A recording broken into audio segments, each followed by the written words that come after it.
It is time for a Wheelhouse re-review. Lagavulin 16. We reviewed this in 2016.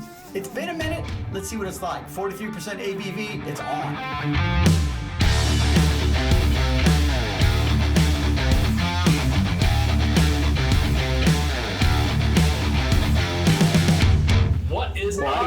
Hey guys, it is Scotch for Dummies. 4 guys in the Scotch journey to help you with this guy. I'm just gonna say right now, you got this guy. This is probably the bottle that if I had one bottle in my life, I had to be on a desert island, and that's all you could have. This is the one. And you know what? This is also the one that is, I think it's the Expanse. That talks about Oh, that's right. That was in season 1. They were smuggling Lagavulin 16. It's in a lot of stuff. So why are we doing this again, Sean? But here's the deal. We were talking about things we wanted to review this year, and I threw out the fact that we've got some bottles that either people have been asking us to re-review because we did them early and they think that our opinion might change. Our palates have changed. Or we reviewed them and it's been a long time, and they're classic bottles that we drink all the time. And it's one of those things, particularly Lagavulin, we all have bottles of this on our bar, Absolutely. right? It's one of those bottles that you pick up and you drink all the time, and you don't really pay attention to the actual dram itself all the time. Right. Because you're used to drinking it. It's your everyday drinker. Yep. And so we thought it'd be fun to kind of re-review a few bottles over the course of the next year or so that we've done before. I don't remember what my review was because it was, 3-4 years ago? I mean, it's been a almost minute. 3 years ago. So I'm kind of excited to go back and redo some of these bottles that we discovered through doing this channel that we fell in love with and we've been drinking ever since. So I remember this will how be fun. excited we were back then. Yeah. I know I was because I was new to Lagavulin. So it was February of 2016, so it's been almost 4 years. This is review number 35. Wow. What are we up to now? I don't know, We're like 230? 40 or maybe? I don't know. So it's been a long time. I remember when we Young brought guys. this, I was excited because it was 16 years old. I know, right? And we hadn't had a lot of scotch. I mean, it seems funny, but we hadn't had a lot of scotches that were older. Yeah. I mean, usually we were in the 12, maybe 15 range. Like, Yeah, we that were was reaching pushing for stuff like that, you know? And so to get something that was 16 years old, like this was a premium scotch for us when we brought it home. So 43% ABV. Let's just get into a little bit. We're not getting into the details too much of the distillery because hopefully Here's you know the gold about one up there. Lagavulin, right? Yeah. So 43%, 16 years old, obviously, Islay. What else can we say? That just Somewhere about, between $70 and $100, depending on where you are. Maybe a More than little that. more. Yeah, honestly, here in Indianapolis, Indiana, for a long time it was 125. Actually, most places it's 125 around here. But there's one liquor store that's had it on sale for a while under 100. But Then we see stuff from all over the country that people are like, I get this $60 every day. And we're like, what are you talking about, $60 every day? Costco in Hawaii, $55. You know, you're like, what? So, I mean, this one is definitely one that sees a pretty wide price variance, but it's also one that you're going to find in most liquor stores. It's and pretty most common. bars. Yeah. And I also want to do a Discord shout out to Bud Matthews because we know he's the Lagavulin king. Yes, this goes through his veins. And if you were not literally main ones. he's on the Lagavulin Appreciation Society. He He started is. that on Founding Facebook. member, yeah. So if He you are started into it, I would jump on that. Yeah. But back to the review. Yeah, So, what do we know about this? you know, I drink Lagavulin, and to me, when I go for Lagavulin, I'm looking for something smoky, something with a lot of depth of character. But to be perfectly honest, I don't pay the glass much attention a lot of times because it just is kind of, you know, I can go have another glass if I want to, you know. Yeah, so that's where I'm trying to hit the nose on it, and it's like I expected, you know, when you think of Lagavulin, you expect this punch in the nose of iodine and all that, but it's really soft. It is. It's So- just balanced. There's peat in there. Before I even put my nose in this, I agree with what Andrew said at the beginning of this. I have said it many times. If I had to choose one Scotch, it would be this. I absolutely love this stuff. But before I review it right now, I'm gonna try to tell you what I think it is, right? So like you said, That would be interesting. Oh, yeah. right? So you know, when you ask me, well, why do you like Lagavulin 60? Well, I like it because it's got an earthy peatness to it. It's not like this ashtray peat. It's almost an earth tone to it. It's warm. It's not a punch in the face. It closed the mouth. It's filling. I don't know. There's just something about it that's different than the other Islay peats, right? I mean, you say Lefroy, man, where's the Band-Aid in the ashtray, right? You say Ardbeg, Ardbeg's got a peanut flavor to it that I associate with it. Lagavulin is unique. It just tastes a different level of peat, but it's smooth, it's soft, and I have something to say. so now I'm curious, when I put my nose in this and drink it, do I get any of that? I don't. So you're talking, I'm smelling as you're talking. I'm like, yeah. Okay, thank God. And so I just had a vision of, this is going to be crazy, but it's me, right? A bed of earth, dirt, with a little spongy lemon cake on top, with a little bit of syrup. I mean, that's how soft. The lemon cake is really good. It's Yes. soft. Yes. That's how, when you say soft, that's how I envision it. You have a little lemon in the nose, and it's just a really fast. It's a different kind of smell for a nice peaty Scotch. I kind of think for me, one thing that sets us apart is the ABV. I mean, it's only 43%. It's right. really Sure. pretty low and manageable for a lot of people, because there's a lot of big, bold scotches coming off that island, that are 48, Especially the 50, peaty ones. 58%. Like, that's a big punch in the face. This Right. one is more approachable right out of the bottle, but it's still full-bodied and full-flavored. You know what? And one of the things I find so interesting about Lagavulin is they are not trendy. They don't go, oh, it's a Lagavulin port cask, or it's a Lagavulin, whatever. It's like, there's Lagavulin.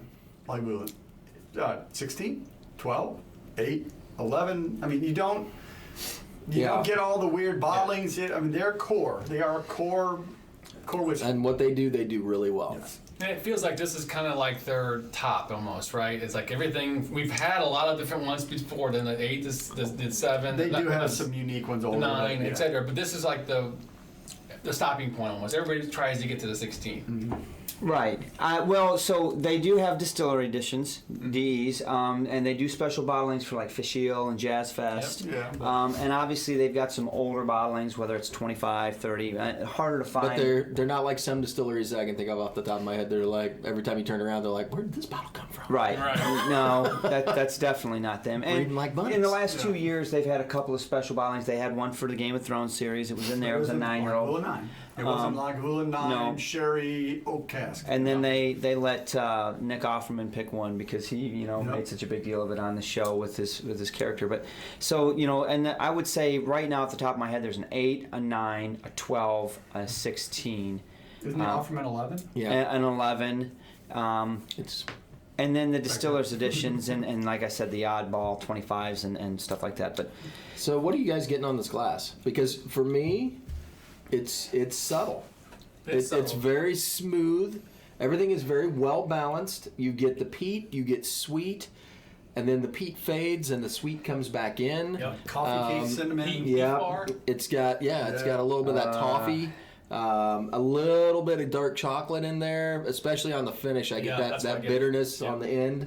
There's a hint of subtle spices. There's a little bit of orange peel and some things like that. I'm with Mark that it's more like a wood smoke. It's not. I don't get a whole lot of that iodine, medicinal, or. There's a little bit of brininess in there, but it's real light.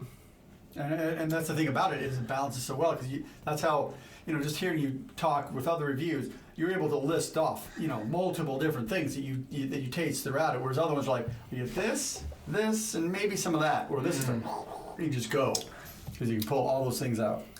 Wow. Water. That changes it. Oh, and it's got a little the brine on the nose I'm getting now as you let it kind of sit in the glass for a while, let some of the peat air off.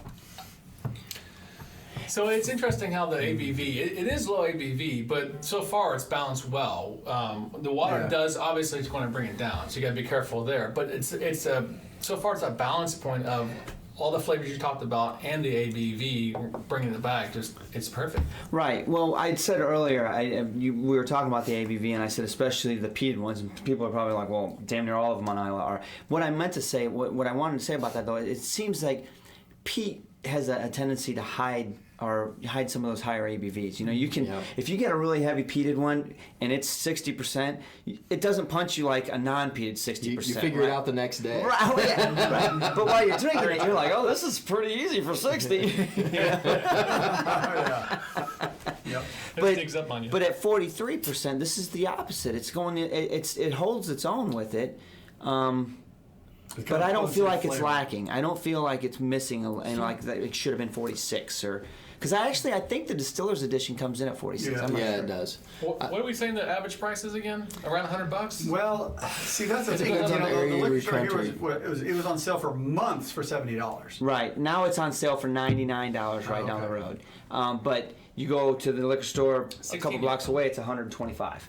So let's say $90 to $110. Just Okay. Let's say $100 average. All right. Who's ready? So I guess I'm ready, but I don't know what I need to say. I honestly think if you guys rewind back 60 seconds and listen to everything you described, you were rolling them off, and I'm like, damn, man, he's on a freaking. know. I'm not interrupting him because he's hitting every one, right? Orange peels. Well, shit, I didn't think about saying that, but yep, they're there. I would say this particular bottle, like, some of the Islas, the higher ABV ones especially, I like them neat, but you get so much more depth and character when you add a little bit of water and you bring that ABV down to more in that 40 range, right? Mm-hmm. Well, 40, high 40s. That's just me. But to me, this one it's kind of like, the distillery is like, you're good to go. Good to go. We fixed it for you. Right. Exactly. And you don't have to do anything to it. Just pour it in your glass. It's fine. You're right. You're You're I mean, right. it really is. Hey, don't worry about anything else. Just drink it like it is. No. Really. Just set everything else down. Just here you go. Yeah. And to Doesn't be even matter the fair, glass. Just drink it. yeah. Yeah, To be it's fair, right. it But is. it's powerful enough. You can drink it out of a rocks glass. You can drink it out of Tervis. You can do anything you want. Who's ready? I feel like Andrew needs to take. Do you I'll lead want on. to take the? I'll Do you want to? Yeah. Go for it. Do you want to lead off or this you is want a- to finish? Mr. Wheelhouse? No, I'll start off. This is a great glass, but I'll say it's not a 4. And you know the reason why? Because it doesn't take water very well. When you add the water, it does diminish a lot of the sweetness. It becomes more just like metallic. As Yeah, I opposed got to a mineral sweetness. note. And so it's not as great with water. Like we said, it's balanced in all those other layers. So it's almost a 4, but the water just it takes it down from that. It's $100, which is a little bit pricey, but the reason I would keep this bottle over any other ones is because it's got a little bit of everything in it in one bottle. There are other better peated, there are other better sweet, there are other better this, but this is kind of the best of all of those to me. So while it's not a 4 bottle, it is a best kind of core bottle for me. So all the things we talked about before, I'm not going to repeat them in the interest of time. 3.5 for me, solid. I'd go keep going. Wow, I really like the term you use, core. That's exactly what this is. This is a core bottle for anyone that likes to have a little bit on the danger side of the peat or smoky side. Mm-hmm. It's perfect for that. It's a core because it's so well. I mean, you're perfect. Hey, don't touch. It's fine. Just don't do anything to it. It's exactly right. The ABV's perfect, neat. Everything's great just the way it is without water. You put water on it, it tends to bring it down. But it's 43 ABV. It's but going to bring it down. There are other 43s that can handle it. But True, but what you're getting with the balance is already good. there. With the higher ABVs, you can play. We've had stronger profiles with different peaty scotches. This one is just fine the way it is. It's a 16-year-old. It's a foundational scotch for the peaty side of the house. It should be in everyone's bar. I know all of us have one at home. But because of the water, I'm gonna bring it down a little bit too. I want to go 3.5, but I'm gonna go 3.5. All right. Because it's just got all the bells and whistles for everything, the complete package. There you go. It's the package. I was actually sitting here thinking that the water would be the thing I would dig it on. And as good as it is neat, it's good neat because they dialed it right in. Everything about this bottle is set to go just like it is. If you put a little water on it, it just kind of disrupts that harmonious package that they've got going, and it just kind of gets a little out of kilter. It's not bad. It's just not quite what it is neat. So that's about the only thing I can ding it on. I mean, I don't really think $100 for a 16-year-old Scotch is out That's of a pretty hand. good price. It's honestly pretty good value, honestly. I mean, and that's one of the other things that I think about when I think Lagavulin, because I remember when we brought this home and it was a 16-year-old and we were all like, oh my God, we got a 16-year-old Scotch, because it was a big deal, but it was one that we could afford. And luckily for us, it's one that you want to drink. I mean, we've still been drinking it, for years and years we've been drinking it. It's just a really nice Scotch. I'm going to give it a 3.5, solid 3.5. If it handled the water just a little bit. That's like the only thing you can take it for, and really. the thing is it sits here and kind of melds with the water. It does get better. It does come back. It does. It's I mean, coming back. it's not horrible with the water. It's Yeah. just it's not quite what It's it is. enough not neat. to give it a 4. Yeah. Yeah. What you All got, right. buddy? All that. 2. Is it what you remember? She said 2. I've got more than 2 spare bottles hidden in my basement, so it's going to be more than 2.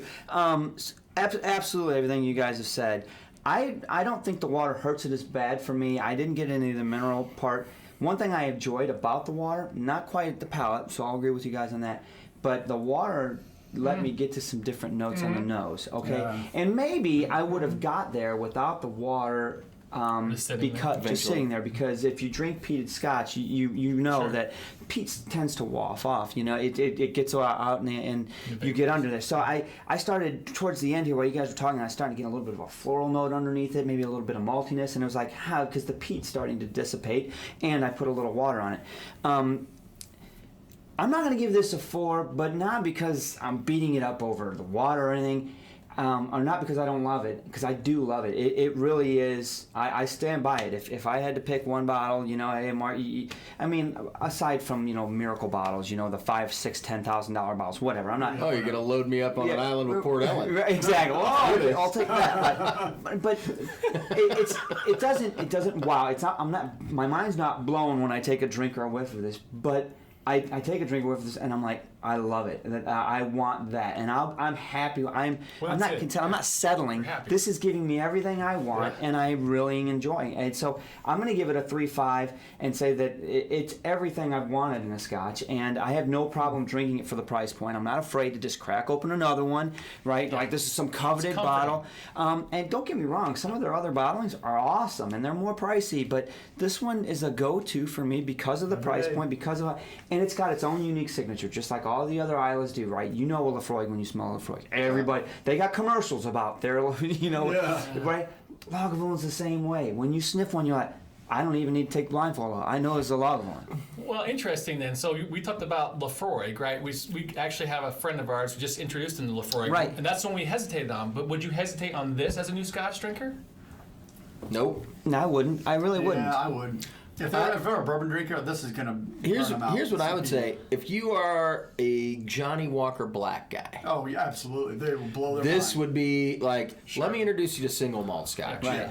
And this would be, Blow And their change your mind. life. yeah, Change right? your life. You don't mind being divorced, do you? Wait a minute. I gotta pay $70 more per bottle to get this. And you're not going to complain. Not a bit.